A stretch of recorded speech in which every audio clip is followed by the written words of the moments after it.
atau nanti pemerintahan yang akan terbentuk melalui keterbukaan pemilihan demokratis itu. Nggak ada lagi.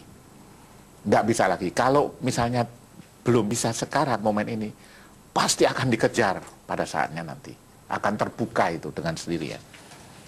Jadi pers bebas, media elektronik, internet, ponsel, radio, TV ini neraka buat usaha-usaha yang mencoba membuat hegemoni makna. Yang kemarin ini banyak yang kan membuat hegemoni makna dalam kampanye-kampanye. Jadi ini yang tema ini saya hubungkan dalam itu. Jadi saya mau ke Mas Imam dulu deh ya.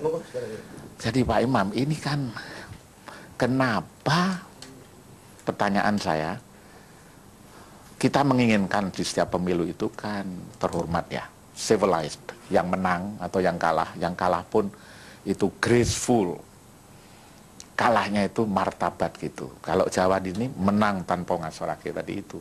Jadi kalau ngeluruk tanpa polo, kalau nyerang itu nggak usah gerudukan atau pakai semua, dipakailah pemalsuan dan lain-lain. Nah, kenapa Mas Imam ini KPU itu kan sudah didorong sampai 6 bulan yang lalu gitu ya.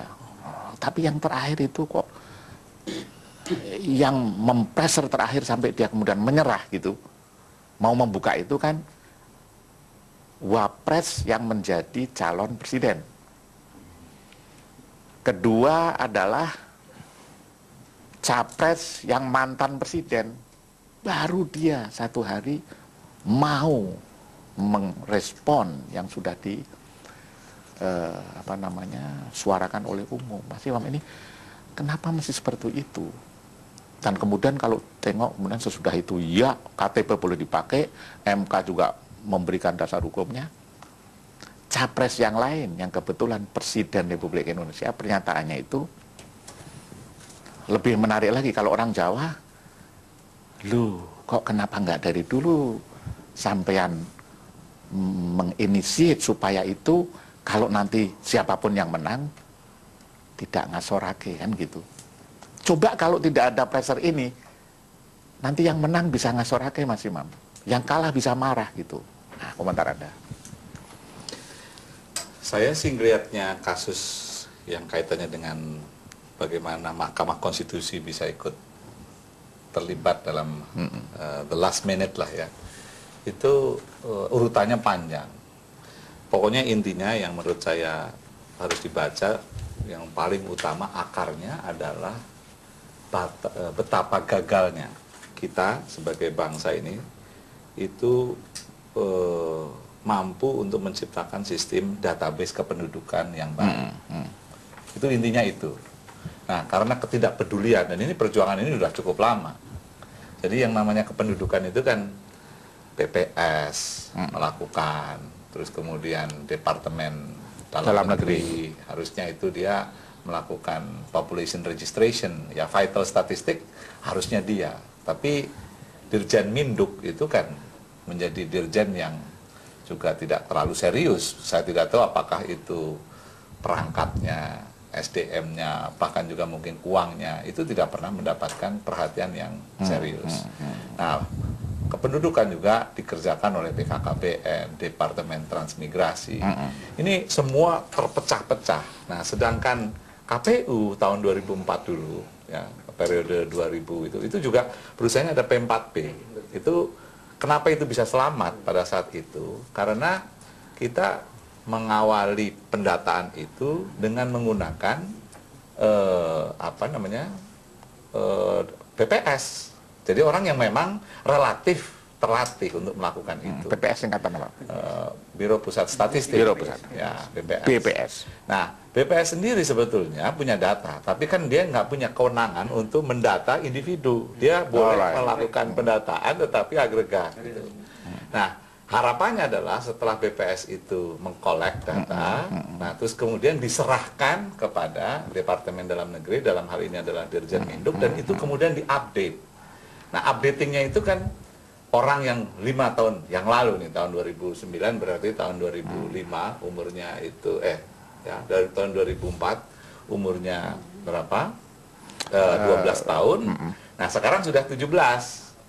Nah, sementara yang tadinya hidup, yang meninggal itu harus dicoret. Orang yang tadinya belum menikah, tetapi sebelum umur 17 tahun itu sudah menikah, Sudah boleh milih. Sudah boleh. Ini updating yang harusnya dilakukan terus-menerus. Good point, Pak. Nah, tetapi karena ini tidak dilakukan dengan baik, crude data terlalu crude, terlalu kasar, diserahkan kepada KPU the last minute. Nah, sementara yang melakukan pendataan, lagi-lagi, ini bukan BPS lagi. Yang melakukan pendataan adalah orang-orang yang diangkat, yang direkrut oleh KPU baru. Ya, ini pada saat itu kan KPU-nya baru. Kalau nggak salah bulan Juni atau Juli tahun 2003 diangkat. Nah, inilah yang harus menunjuk orang-orang di tingkat desa, ya, KPPS, untuk mendata. Dan kebayang nggak itu? BPS saja itu harus melakukan sebuah training kepada mereka yang mau melakukan pendataan. Lebih kacau lagi, uangnya terlambat. Nah, mau kemana itu? Nah, ketua KPU-nya pada saat itu terjadi, dia nggak berani teriak. Saking sopannya. Nah, akhirnya yang menjadi korban bangsa ini. Kira-kira gitu kalau menurut versi saya. Nah, pada saat terjadi seperti itu, mulai perdebatan muncul. Gimana kalau ini terjadi duplikasi, terjadi kesemrawutan segala macam. Nah, sehingga daftar pemilih tetap menjadi kacau. Orang mengusulkan, gimana kalau yang nggak terdaftar dengan KTP cukup. Nah, ini ada hal, kan bisa pakai Perpu. Betul. Karena apa? KPU itu nggak mungkin berani override undang-undang. Exactly. Karena undang-undang itu memang yang boleh memilih itu adalah yang tercantum di dalam daftar pemilih tetap, kan begitu. Nah, kalau orang yang nggak terdaftar dan daftarnya kacau, dan yang harusnya punya hak tidak boleh nggak pakai KTP? Aturannya undang-undang memang tidak boleh. Nah, satu-satunya cara untuk menabrak aturan ini adalah Perpu. Nah, itu harusnya bisa dilakukan oleh Pak SBY dan JK. Ingat, Pak JK masih wakil presiden. Kenapa itu tidak dilakukan? Kalau itu memang harusnya dilakukan. Nah, MK dia nunggu apakah ini bisa dibereskan sampai the last minute. Ternyata the last minute masih jadi isu politik, bahkan baru tiba-tiba merespon.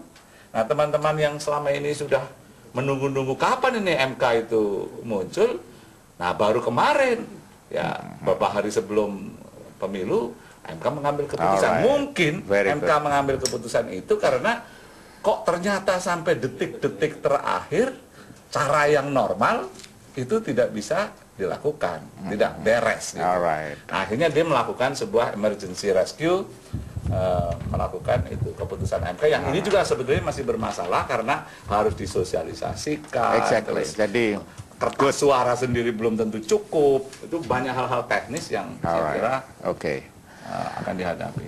Untuk buka gitu ya Mas Imam ya. Saya simpan Kiki dulu ya, Mas Kris. Jadi saya khawatir. Dan ini nggak bisa ditutup, yang tadi disebut Mas Imam itu, pasti akan dikaji dalam masyarakat yang terbuka, yang civil society semacam ini. Kepemimpinan yang akan kita bentuk ini sudah sering kita peringatkan kayak gini-gini gitu. Tapi kok nggak merespon gitu loh. Kenapa kita pada menit terakhir membuat masalah gitu. Coba ini di Iran atau di Argentina atau di Brazil gitu, rame ini. Ini enggak, kita masih, waduh, budaya kita hebat deh Mas Kris. Jadi saya itu ini menang tanpa ngasorake itu welingnya orang tua kita. Jadi kalau mau pemilu ya kenapa sih mesti palsu? Anyway, hanya untuk berkuasa. Dan 5 tahun yang dipertaruhkan ini bangsa gitu loh. Kok sampai presiden SBY, wakil presiden Yusuf Kala, menurut istilah juga nggak bikin perpu lama-lama, terus MK juga begini. Pemimpin hanya 5 tahun kok begini. Kalau mau diturut lagi malah kenapa nggak dari dulu diberesin itu sistem kependudukan? Maksud saya, Mas Kris. Ya, jadi memang sebetulnya kependudukan ini sudah ada dasar hukumnya, sudah lumayan ini. Hanya kalau Undang-Undang Nomor 23 tahun 2006 itu mengenai administrasi kependudukan itu sebenarnya sudah mengatur itu semua. Tapi memang dengan adanya undang-undang itu kan mau diwujudkan namanya NIK tadi, nomor induk kependudukan. Semua rakyat Indonesia cuma punya satu nanti nomor itu. Dan itu selesai tahun 2011. Nah, tetapi memang dengan